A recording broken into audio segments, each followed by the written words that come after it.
I had no idea just how jam-packed full of references and Easter eggs and just kind of cool things that I've noticed, tributes and all kinds of stuff that are in this game. Wow, it's brilliant. Now, I haven't finished it yet, so this isn't exhaustive and I don't know how much there is to go, so there should be more and more videos along this as I discover things and do subsequent playthroughs. So yeah, there's going to be loads of things I missed. This is just the first of hopefully many. There's going to be spoilers for this and Tales from the Borderlands, so be careful of that. But otherwise, let's get stuck in and have a look. Now, these are a mixture of Easter eggs, things I've noticed, cool references, things that might not actually be intentional, that are just me overthinking things. That's just the way of things, but we'll see what we see. I'm going to start off with one that you might not have noticed. I had a feeling it was a reference, but it wasn't until I Googled it that I found out what it actually was. So at the Rise and Grind in Promethea, you have a barista, and his name is Adam, and he's a barista bot or a robot, and he's got a bit of an attitude, but there is a robotics company that actually have a barista bot named Adam. It wasn't until I Googled it, but I just had a feeling the name had to be something, and there it was. Staying on the theme of Rise and Grind, when you actually get the coffee cup and it fills up, it's got a meter on the side. I don't know if you've ever seen them on the side of things like Duracell batteries, which I thought was a really nice touch. You know, coffee is like fuel for hardworking people, I suppose. There you go. It's exactly what that looks like. If those coffee cups don't exist, somebody needs to invent them. I mean, it probably exists. I'm going to have to Google it after this. Okay, let's move on. There's a nice little pun here in a place called Electra City, which if you put it together is electricity, and it is where you meet Kilovolt. So it's got a whole theme there, and the main quest in that area to kill Kilovolt is based around his show, which is like a battle royale in this city, and it's called Who Wants to Bang a Bazillionaire, which is a riff obviously on Who Wants to Be a Millionaire, but it's pretty fun. One of the most fun things about the game are the weapons and the variety of weapons, from ones you get from quests to ones you randomly loot. For example, this one, which I found kind of I don't know if I just wasn't using it right, but I found it kind of a bit useless, but it fires burgers. It actually fires, I guess they're spoiled burgers. This is what happens to all the waste burgers from your favorite fast food joint. They just get put into a launcher where they can go and infect people and give them gastroenteritis. It's so much fun though. And then on the other hand, you have these random things which you could easily miss if you just don't try the weapons. There's so much variety. Check out this one here. It's a gun that has a heat sensor, and if you keep it on full auto and you just keep using it, it's going to overheat. But watch what happens when it overheats.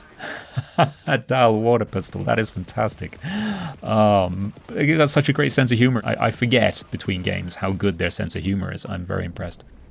Now, this is one of those crazy ones that probably isn't an Easter egg and is me reading into something too much, but I wouldn't eat that slice of pizza if I were you.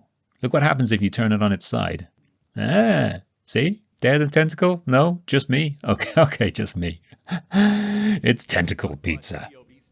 I'm guessing you all know about this one, but I thought it was really cool, and I can't not include it, is the musical cereal boxes. They're scattered all over the game, and if you shoot them, they play a guitar riff. Or they play a few different guitar riffs until they explode. I don't know if there's any kind of achievement for getting all of them, but I am hunting them down, and I want to get them. But it's just so funny to have that, I think. Now, this is a real quick one, a little Psycho reference. When you're choosing whether or not to kill Rax or Max, you get attacked by another fella whose name is Orman Nates. I think we know who that's referring to, and he is attacking you with a knife, of course. So there you go. I'm pretty sure he's probably wanted or something, but yeah, there you go. So a Psycho reference, Norman Bates. Oh, there's a book on Sanctuary which made me laugh. When you go into this room here, look, 50 Shades of Gravy. Like I said, they have a wicked sense of humor. Now, I wonder, did you spot Veronica? There's a claptrap bot sitting all forlorn in this little room here off the side of the cargo bay. And there's what I thought was a loot box initially. It turns out to be some kind of, I guess, sound system. And yeah, turn on some music and Veronica gets to boogieing on down. I say Veronica's VR Onika, but there you go. So yeah, and you'll keep on dancing until you turn on. There's another cereal box. Yeah, it's good fun. I like it. Very easily missed. The glitter ball and everything comes down. I think it's pretty cool. You can leave her dancing the whole time or turn it off. It's up to you. There you go. Having a boogie. Woo! Let's move on. Oh, another one on Sanctuary. Did you spot this screen? Look. Watching? Hey, caution, excessive farts detected. Like, I'm really glad that even though I'm in my 40s, I can laugh at a good fart joke. I hope I never grow up. That's fantastic. Hey, look, it's a giant fidget spinner. I'm just joking.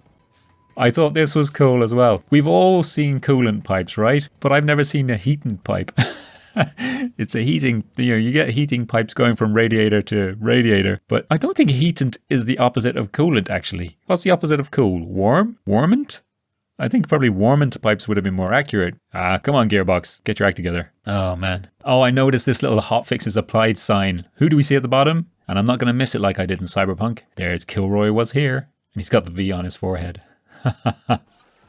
Speaking of the V symbol, the Borderlands symbol, which is an arch, is used and turned upside down. So when you see it over here on the wall, it reminds me very much of V from the series V, and it says give your skin. So V, I like the way they've taken the logo for the vault. From an in-game canon point of view, I think that's really clever attention to detail. But the give your skin thing, psychos are very much like that about, I'm going to wear your skin and stuff like that. But yeah, in V, spoiler, if you're never going to watch V, the original series anyway, they were basically reptilian aliens in human skin that tried to take over Earth. And the Resistance sprayed V, the symbol V on the wall. At least I think it was the Resistance. It's been a long, long time since I watched it. I watched it when it was on TV probably back in the 80s, I think. But yeah, if you want to come and call me old and stuff, yeah, do pop over onto the Discord. It's a good community. I highly recommend checking it out. I don't get on there as much as I'd like, but I've got a great team that, really look after you guys there. So do pop in and check it out and say hi. Did anyone notice the similarity between the helmets of the Maliwan troopers and these guys from Killzone? They're very similar, aren't they? Like, inspired by, I would say. Now, this is where I might lose some of you, but another thing that Maliwan reminded me of, their ships, they kind of have a bit of a look of broken Mass Effect gates from Mass Effect. Yeah, I know, it's a stretch, but on the Mass Effect theme, take a look at this poster here. When I first saw that, I thought, why is the Normandy in this? Or it could even be one of the assault rifles, but it definitely has a look of that and the kind of bold lettering on it. I think it's a gun. It could be a ship. Whatever it is, it looks very much like the Normandy. I thought it was kind of cool. That's enough about Maliwan things looking like things. But they are that kind of company, aren't they? They do kind of take things. When you go in, again, this is in Electricity. When you go into the subway area, there is a room full of levers and switches. Now, I thought they were just trying to get this box open over here, but it turns out they're connected to that door over there. And if you get it in the right order, and look, don't ask me what the order is, because I couldn't work it out what it was. And I can't go back. But eventually, the door opened at the end. I didn't even see the door open. I just saw the guy standing there. And yeah, there's a bad guy. And he is called One Punch. I'm assuming it's in relation to One Punch Man. But oh my god, this guy hits you once and you are toast. And apparently, no matter what level you are, when you go there, if he hits you, you are brown bread. He's even very hard to finish off and get your second win. So I won't lie, it took me a couple of tries to get him. So One Punch Man. Now, this is a big Tales from the Borderlands spoiler, so skip on to the next one using chapters if you want, or close your ears for a minute or two if you're watching this live. There's lovely tributes to Scooter everywhere in the game, and it has a picture of him riding the rocket booster with Catch a Ride on it, and I think that's really awesome. It's a nice tribute. Ellie has the tattoo. You can see it here on the wall. I mean, it's pretty clear that these are memorials, and it just happens to be, because of what happens in Tales from the Borderlands. It's a huge spoiler. If you haven't played it, I won't tell you exactly what happens, but you can probably work it out. But I think it's really cool. That's why I left this one nearer the end. I didn't want to end on a downer though. So if you've skipped by it, or if you're still here, check out this, Rick and Morty. I couldn't believe it. They actually have a Rick and Morty in this. Now, if you just come around here, again, this is in Electricity. Look, you've got Wick. It's not exactly Rick, but it's close enough. And if you just wait, following not too far behind is Wardy Prime. So the funny thing about this is, like, not only have they got the look of them, right? He's got the crazy blue hair, Wardy's short. They also behave like them. Wick has teleportation and kind of mad science vibe, right? And when you kill Wardy, he respawns as a different one. So now he's Clobber Wardy. Now, I only killed him a couple of times, but I don't know if he keeps respawning as different ones, but I must retest that one. But for now, yeah, the fact that he comes back as different versions of Wardy, it's brilliant. There we go. And he's toast. So I thought that was pretty cool. I like this Star Wars reference here. On Sanctuary, when you're checking in on Tanis, the med bay has frozen over, and in an attempt to keep warm, she has put herself inside the body of the monster here. And yeah, you have to warm the place up to let her out. But listen to what she says. It smells like my first day of school in here. I'm pretty sure that's a "I thought these things smelt bad" on the outside reference from when they used the tauntaun in Empire Strikes Back. It's a little bit more gruesome when she comes out. Almost there. There's a mini game now.